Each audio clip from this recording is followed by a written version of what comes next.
Hey you guys, it's Jessica here. My username is Jessica Expanded, and today is Friday, May 31st, 2013.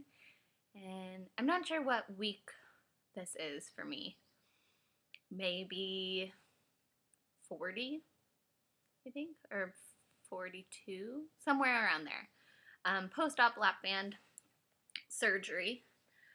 And yeah, I just wanted to come on here and check in. I've been doing really well. If you watched my last videos, I made a few videos, but one of my videos I talked about when I went to go see my endocrinologist,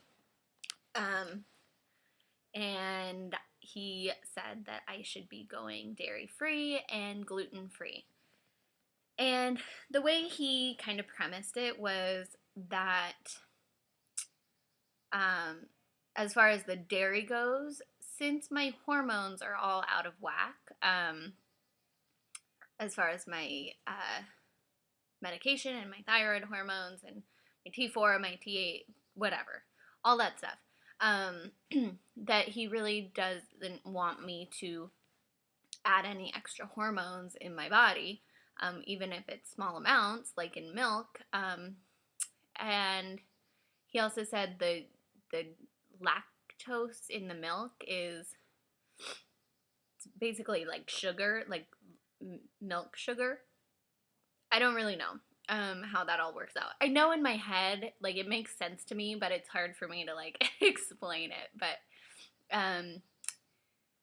he said that everyone who is overweight has high blood sugar, even if you're diabetic or not.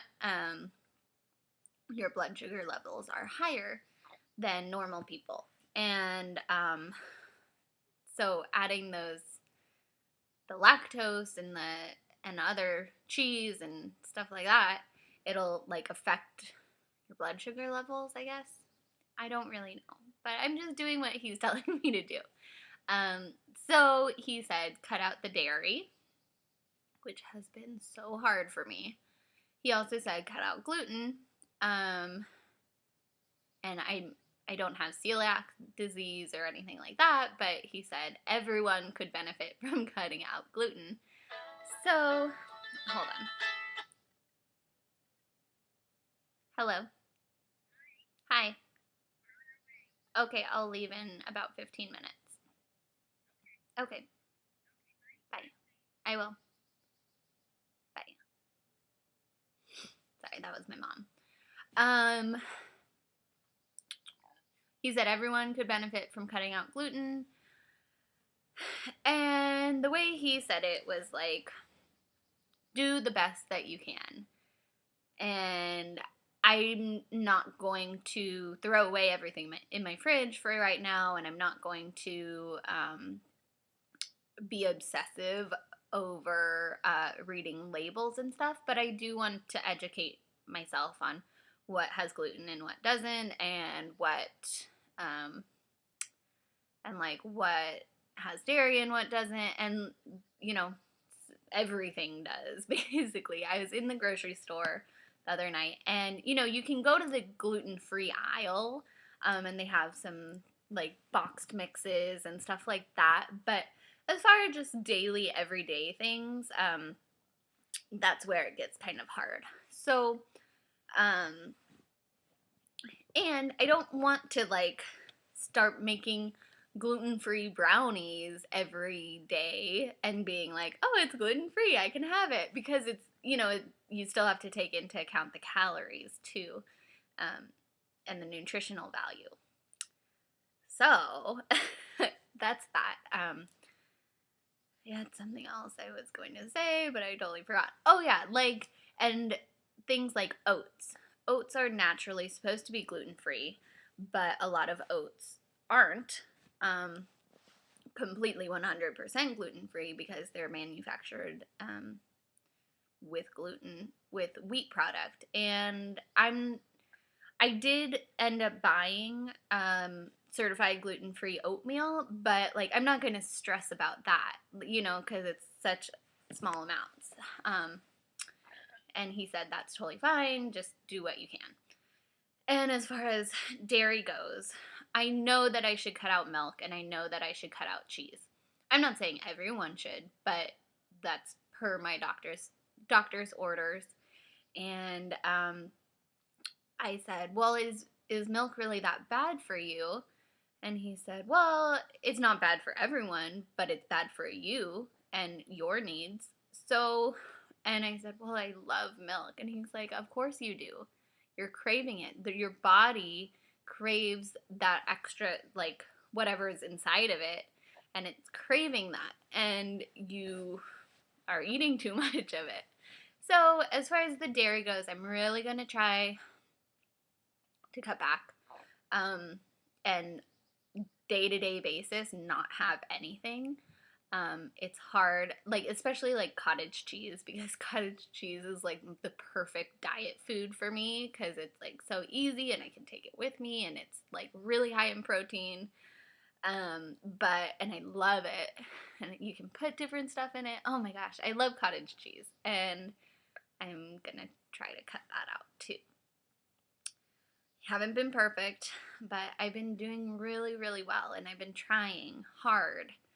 So, yeah, I also bought,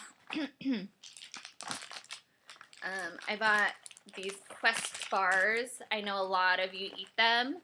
They're supposed to be like the best protein bar for you because they don't have sugar or sugar alcohols. They're made with stevia, which is the only artificial sweetener that I do eat. I guess it's not even artificial because it's natural. But everything in sorry, I just ate and now I'm weird. Everything in here is pretty natural. There is milk ingredients in here, so I guess I'd be cheating on that for the dairy. But it's not like a glass of milk. It's just, So there's 170 calories and 20 grams of protein in this one. I'm sure they all change a little bit. So I got like one of each flavor to try, and I'm going to write it down because I always do that. Like, I'll eat it and then not remember if I liked it or not. So I had one yesterday. It was the chocolate chip cookie dough one. And I liked it. It tasted like a protein bar, except it had like it had a salty taste. Like, it tasted salty to me. There wasn't too much salt in it. It was like 320, what's that? 320 milligrams or whatever they used. But, it tasted really salty to me. So I was like, this is interesting. Like, I would eat it. It's not something, protein bars, I never am like, ooh, yum, a protein bar. It's just, it is what it is. So that one was okay. That was good. And then I'll try another one today and write down if I liked it or not. But if you guys aren't doing the whole gluten-free thing and just doing something regular, just counting calories or whatever, this one, it's called Power Crunch. Can you stop? Do you want to say hi? Hi! Why? Why are you barking? I don't know. I don't know why you're barking. Do you know why you're barking? Is there a bird? Anyway, yeah, this one, it tastes really yummy. Like, it's the best tasting protein bar I've ever had. Tastes like a cookie. So, I just had that, laying around. I go to the store sometimes and buy a whole bunch of different protein bars. So that was before pre-gluten-free-ness. So, yeah. Okay, so I have an NSV. Oh, where are you going? I have an NSV. So, as you know, I've been pretty much at a plateau for 6 months.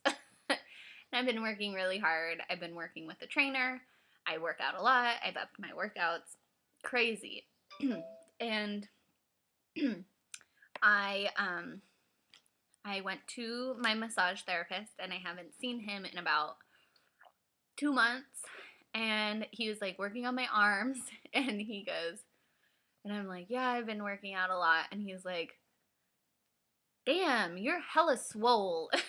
And I'm like, and that basically means like yoked, or like how a guy would say like he's hella big, like he's buff. And it was so funny because you know, obviously as a woman, I don't really want to hear that, like. And then he goes, is that what you're going for? And I said, no, that's not exactly. Like, I want to be toned and I want muscle tone, but I don't want. Hold on. Sparkles! Sparkles, come here. Stop barking.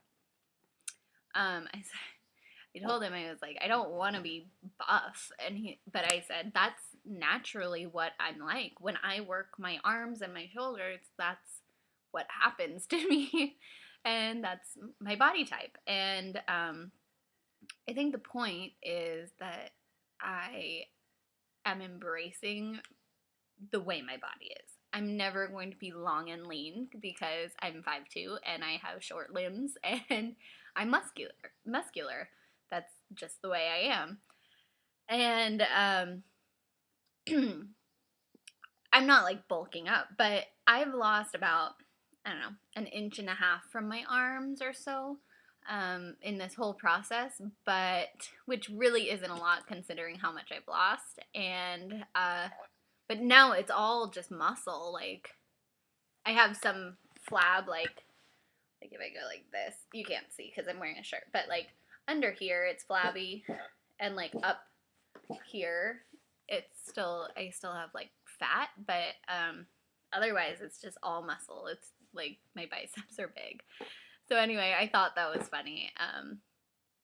And I was like, next time you want to say that, you say, oh, you seem very toned today. Instead of, damn girl, you're yoked, or whatever. I thought it was so funny. But yeah, I think that's about it. Everything's going really well. I'm just going to keep doing what I'm doing.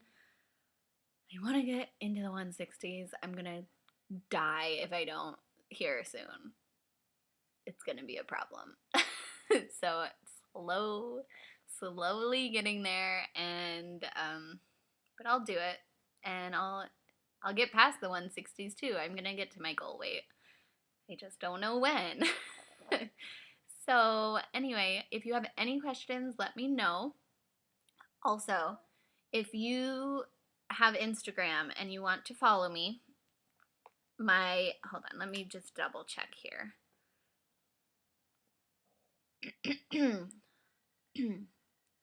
My username on Instagram is jessicakes88, and I post a lot of my accountability stuff on there. I've basically made my Instagram profile into a fitness and nutrition profile, and every day I post something about what I'm doing and what I'm eating. So if you would like to follow me on there, that's my name, jessicakes88. Okay, I will talk to you all later. Bye.